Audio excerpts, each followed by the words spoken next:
anywhere. Matter of fact, he didn't exist till just now. So, that's what that statement would mean. His first time ever on stage with his pants on, he had another gig. His first time ever performing comedy. He's a very funny man. You're going to enjoy him so much. You're going to love him. How about a warm welcome from my good friend, Mr. Jeff Sullivan?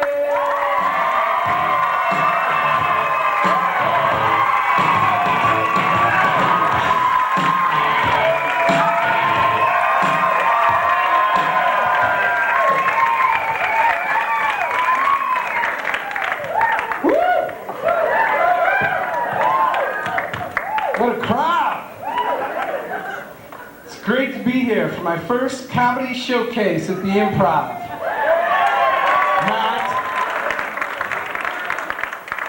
I'm a local guy, raised right here in Arizona, and the other day, I was cleaning out my closet. Here it is. Came across my old high school yearbook. Got a lot of good memories. You know, of course, the first thing I do when I open up the yearbook is I look at the picture of myself. You know, I want to see how I changed. I feel like, you know, still look pretty good. So I open it up, and I'm looking at it, and I'm like, cool. I still got the same hairstyle I had in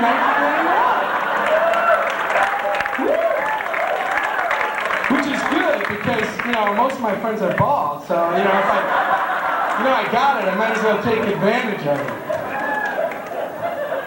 But I went to Chaparral High, which is up in North Scottsdale. Yeah, some other people out there. Oh yeah, there's one. Watch out for her. But yeah, Chaparral, for those of you that don't know, is the finest high school in the state of Arizona. Yeah, that's right. Great athletics. We won the state high school football championship a couple years ago, 2 years in a row. Unbelievable academics. Chaparral sends more students to Ivy League schools than any other high school in Arizona, public or private. And when I was there, we made national news. Seriously, Time Magazine, not for academics or athletics, but for the biggest cocaine bust in Arizona State's history. Yeah, that was something I was proud of. I called my cousins back east. Hey man, did you see Cocaine High? Woo! You know, I was looking through some of the other headshots, looking for some of my friends, and you know, I was looking at these headshots, and I'm like, they weren't really headshots. They were mug shots. You know, there's the guy possession of marijuana. And then, you know, there was possession of cocaine. And of course, possession with intent to sell. And you know how there's those great action shots, you know, in the high school yearbook, there's like, you know, lunch with your friends on the quad. Or, you know, the Sadie Hawkins dance. My high school was a little different. We had like, you know, the drug bust gone bad. Or, you know, hanging out with your friends at the, you know, around the book lockers.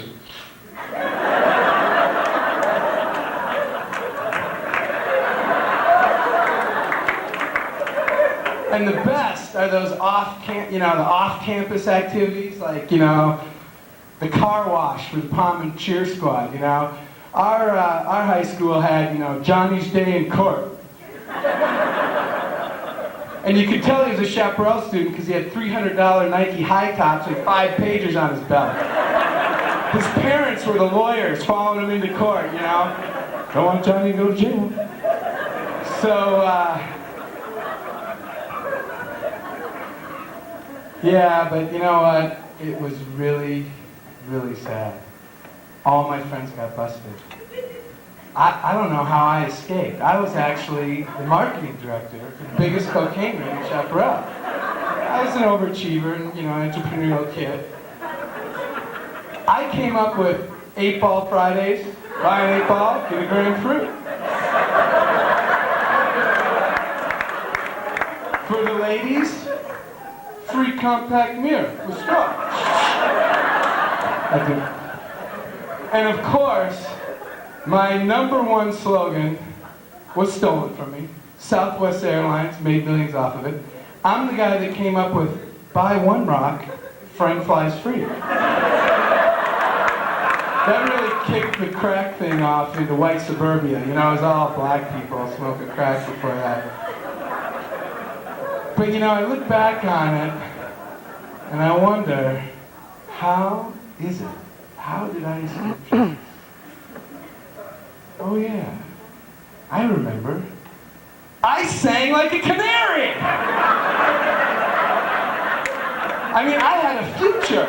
You know, I was going to college. I was going to college to get a finance degree. You know, my friends, they went to prison and I think they got a degree in fine ass. I don't know, something like that.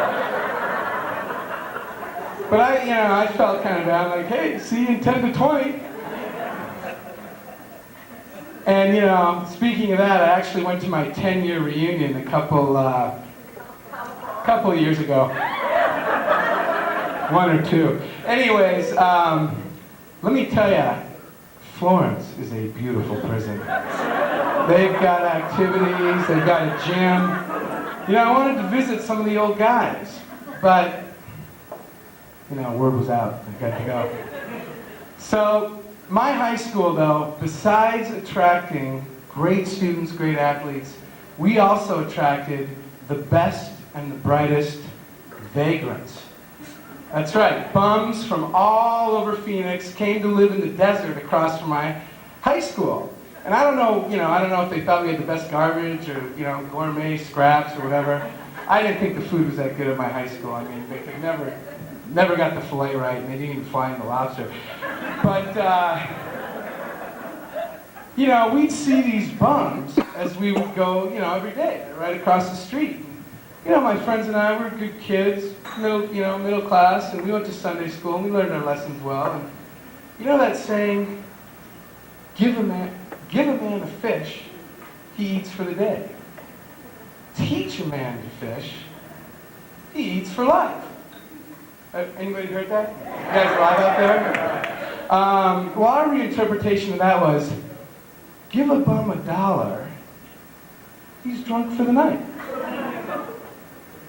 Teach a bum to buy Miner's beer at Circle K, he's drunk for life!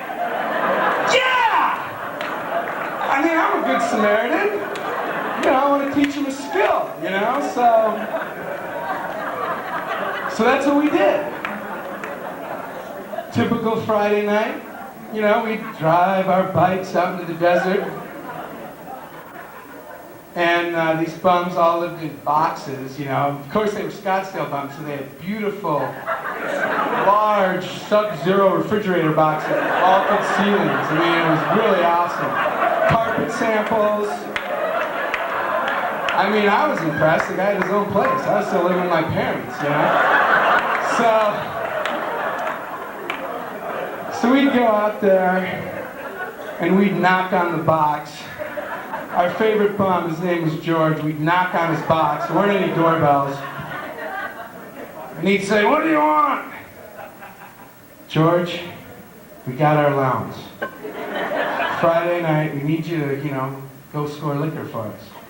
Do I need my gun? No, George. We've got something better than a gun. We've got money. Money? That's not money! Money's round and shiny and hard.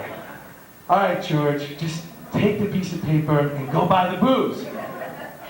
And, you know, we'd give him an order. He'd never get it right because, you know, he didn't know what he was doing. But we would, after we'd get the booze, we'd go back to his box. It was a safe place to drink.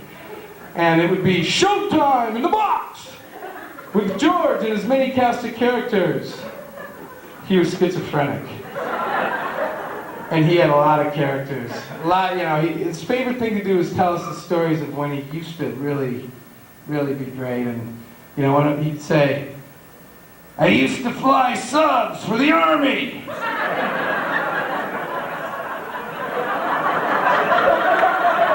Really? was a general. What happened, George? I'm undercover in the box. ICA. You mean CIA? No! Super secret. So, I'll tell you what. You know, I look back in this yearbook, and it's really a pity there's not a picture of George, because, you know, he was such a big part of my high school.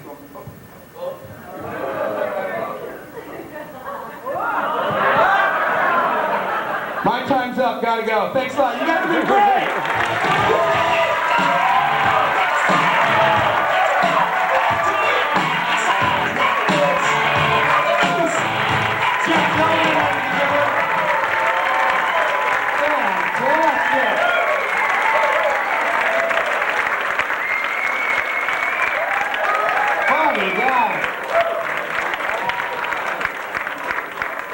And you know, he hasn't changed at all. Right now, the cops are outside. They're towing all your cars.